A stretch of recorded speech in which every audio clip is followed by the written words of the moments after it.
kami, Ignatius Suharyo, Uskup Keuskupan Agung Jakarta, menegaskan berdirinya Gereja Santo Albertus, Paroki Harapan Indah. Saat ini, Paroki Harapan Indah dipimpin oleh Romo Kaisar PR dan Romo Graha PR. Selamat datang di Paroki Harapan Indah, Gereja Santo Albertus Agung. Paroki dengan luas area 75 km persegi, jumlah KK 2.920 dan 10.075 jiwa umat Katolik, terdiri dari 13 wilayah dan 58 lingkungan, berbatasan dengan Paroki Pulau Gebang, Cilincing, Bekasi Utara, dan Kranji.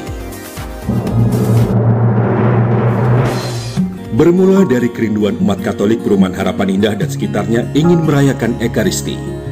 Lalu mereka membuat kelompok dan memohon agar pastor Paroki Kranji bersedia melayani umat Katolik yang ada di sekitar Perumahan Harapan Indah. Dengan kesepakatan bersama, tanggal 23 Juni 1996, Harapan Indah ditetapkan sebagai stasi yang menginduk Paroki Kranji Santo Mikael.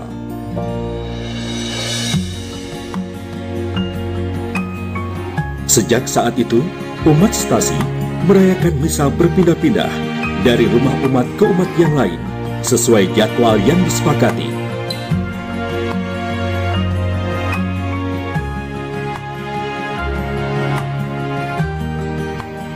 Kerinduan dan usaha umat ingin mempunyai gedung gereja dan beribadah dengan tenang dan nyaman, kini berbuah manis.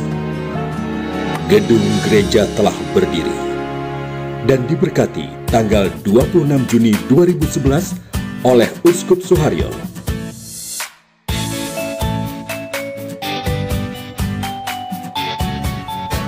Gedung Gereja Santo Albertus Agung telah berdiri. Semoga gema pujian dan doa kita tidak hanya bergema di dalam gedung gereja, melainkan bermanfaat untuk sesama umat di mana kita berada.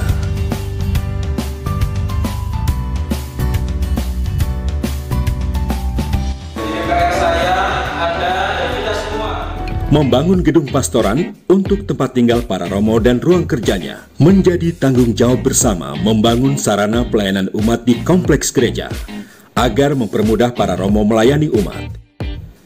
Selama masa progres pembangunan gedung pastoran, para romo menempati rumah di klaster Harapan Regensi Harapan Indah.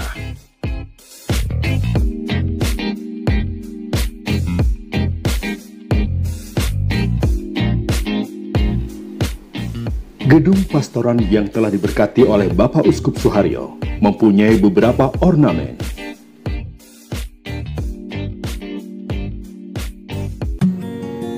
Di gedung aula sederhana inilah segala kegiatan paroki dilaksanakan, dari kesekretariatan, kegiatan pastoral hingga kegiatan sosial. Namun pada saat itu para pengurus dan tim karya di setiap seksi terkendala dengan minimnya tempat untuk menjalankan program karya dari KAJ maupun paroki. Walaupun berbagi waktu dan tempat penggunaan aula tentulah tidak memadai, maka dari beberapa kegiatan seksi ada yang menumpang di sekolah Katolik di sekitar gereja. Demi menunjang pembinaan dan pengembangan iman umat Katolik, maka pastor paroki bersama umat membangun gedung karya pastoral.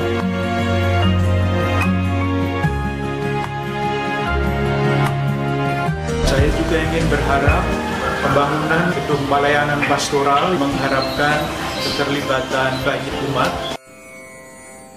Dimulai dengan peletakan batu pertama, selanjutnya penancapan tiang panjang.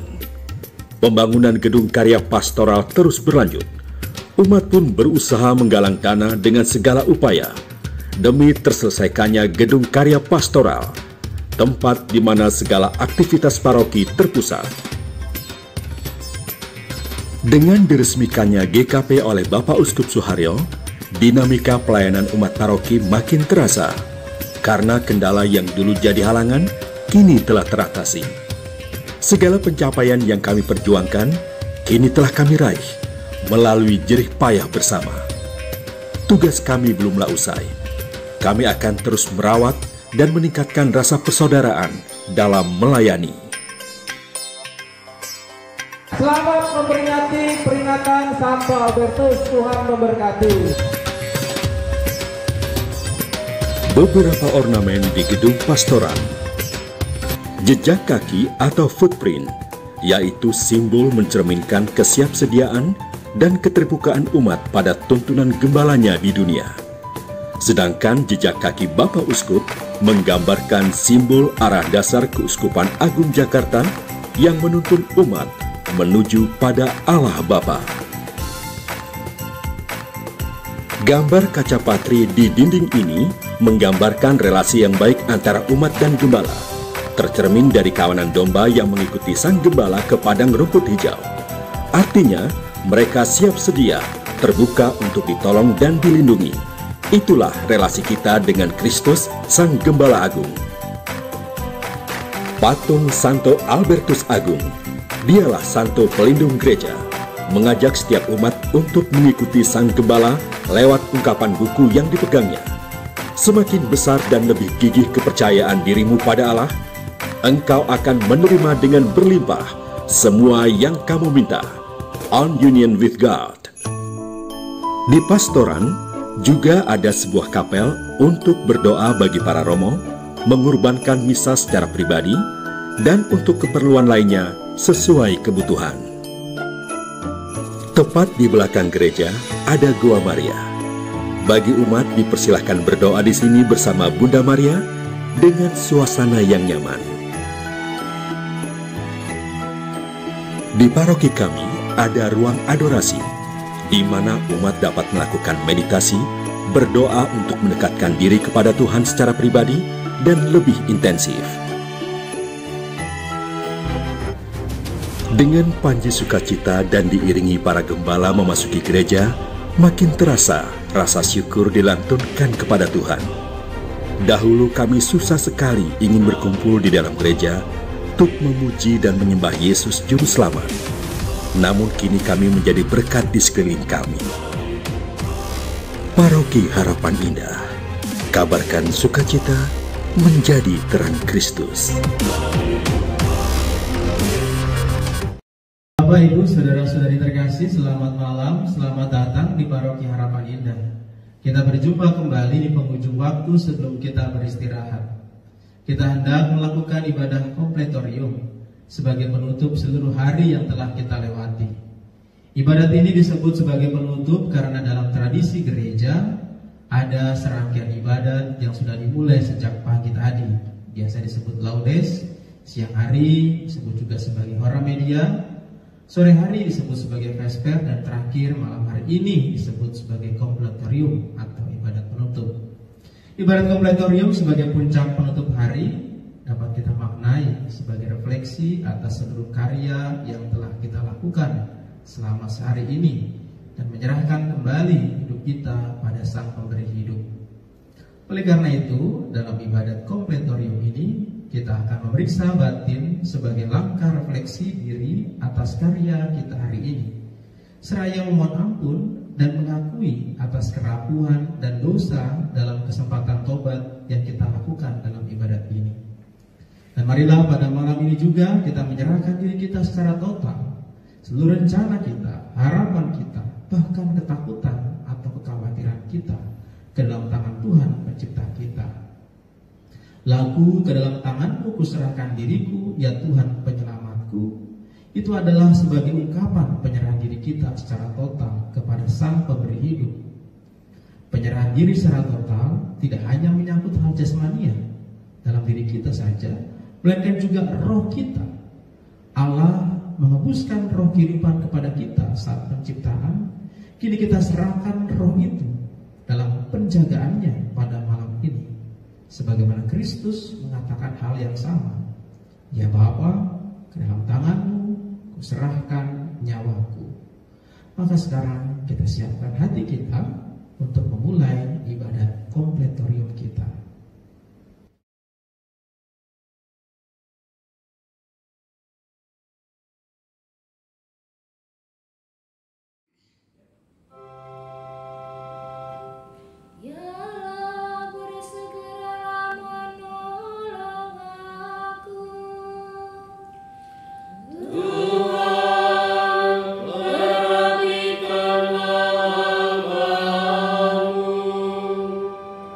Oh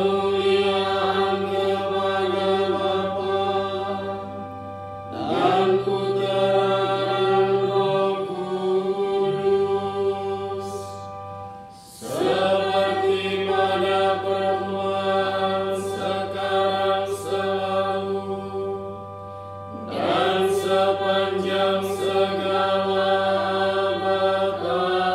Amin. Haleluya.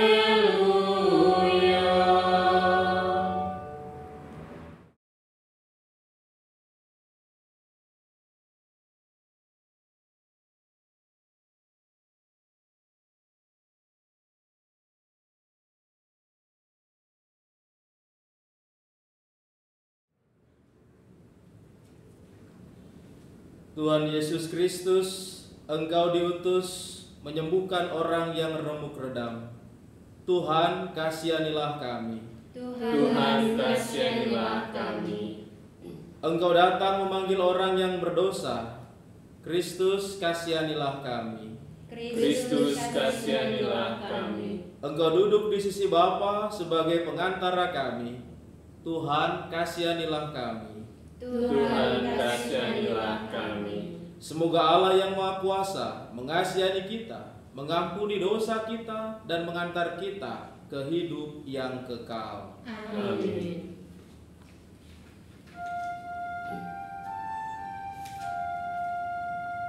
Ya Tuhan dan Penyelamat, Sebelum beristirahat, kami bersyukur padamu atas hari yang berlalu. Kami mohon Kau ampuni, karena sungguh menyadari pikiran dan perbuatan yang sangat kami sesalkan. Kabulkanlah permohonan yang kini kami panjatkan. Ya Yesus yang berkuasa, bersama Bapa dan Roh-Nya. Amin.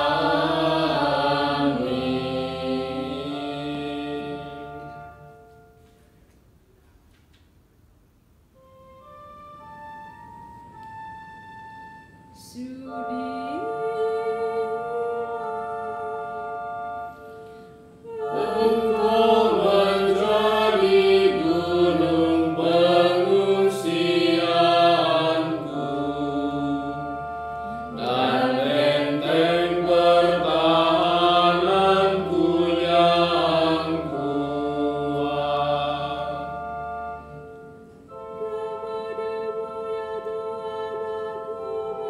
ya Tuhan aku berlindung.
dengarkanlah seruanku.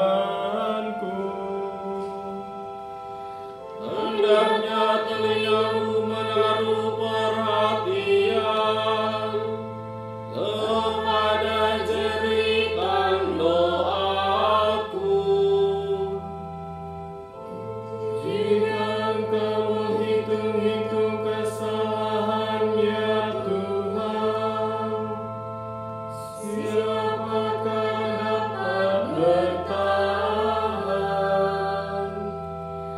Tetapi syukurlah Engkau suka mengampuni, sehingga orang mengabdi kepadamu dengan takwa. Aku berharap akan Tuhan, hatiku mengharapkan firman-Nya. Hatiku menantikan Tuhanku, lebih dari penjaga menantikan fajar. Lebih dari penjaga menantikan fajar. Israel menantikan Tuhan. Sebab pada Tuhanlah kasih setia, dan penebusan berlimpah-limpah.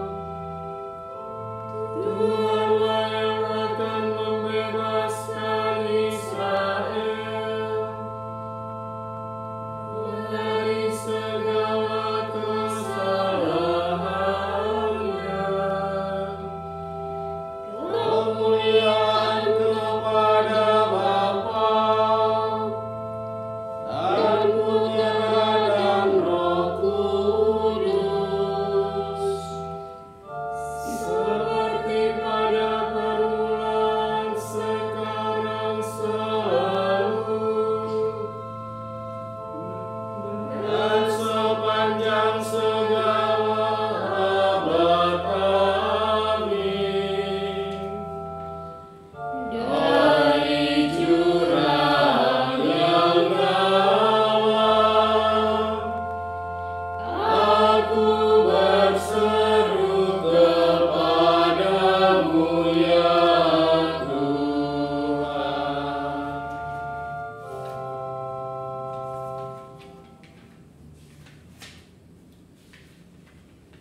Jangan berdosa, janganlah matahari terbenam sebelum padam amarahmu, dan janganlah memberi kesempatan kepada setan.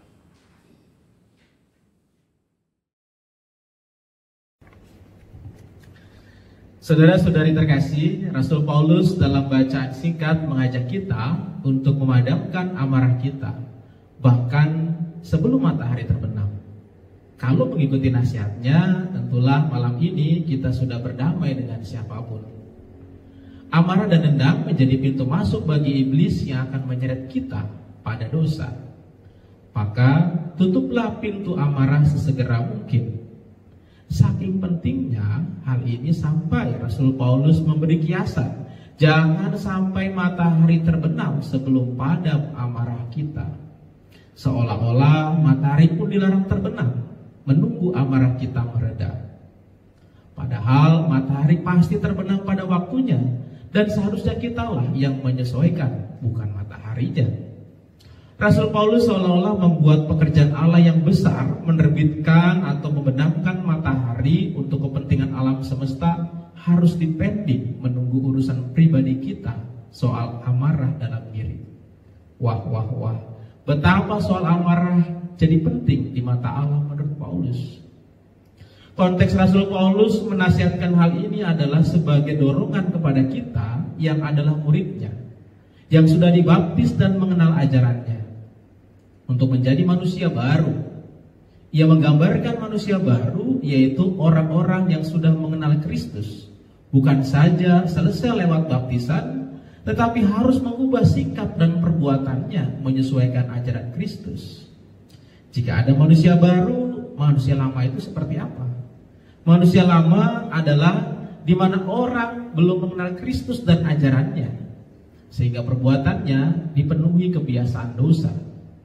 Singkatnya, menjadi manusia baru adalah membuang habitus manusia lama yang penuh dosa dan menyesuaikan dengan habitus baru sebagai manusia yang mengenal Kristus.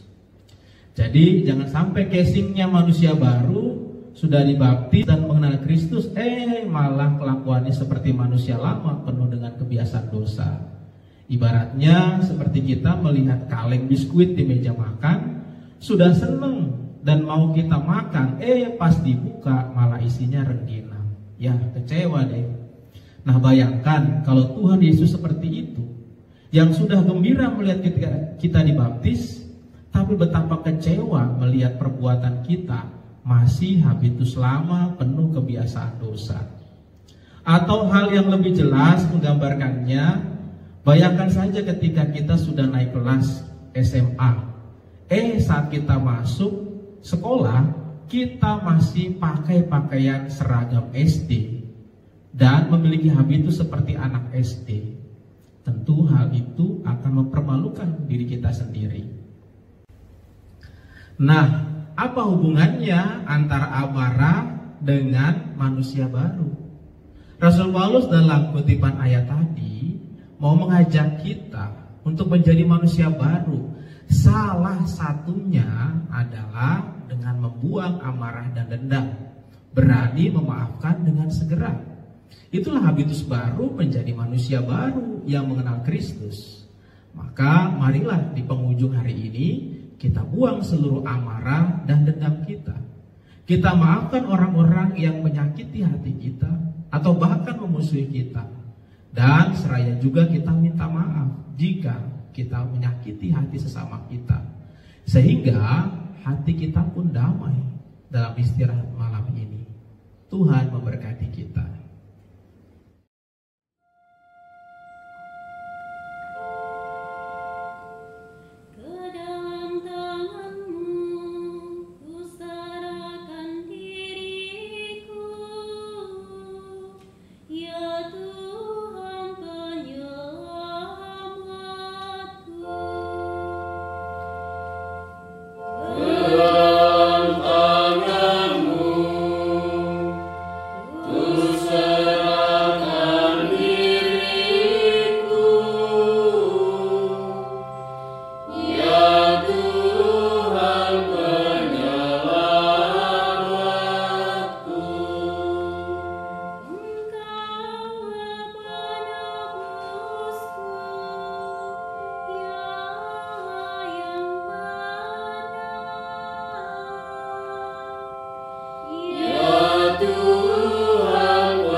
Tuhan Yesus Kristus, enaklah pikulan yang kau letakkan atas bahu para pengikut-Mu, dan ringanlah beban yang kau berikan kepada orang yang lemah lembut dan rendah hati. Terimalah kiranya usaha dan niat kami pada hari ini, dan berilah kami istirahat, supaya kami dapat mengabdi Engkau dengan lebih giat, sebab Engkaulah pengantara kami kini dan sepanjang segala masa. Amin. Semoga Allah yang Maha Kuasa menganugerahkan istirahat dalam naungan belas kasihan-Nya. Amin.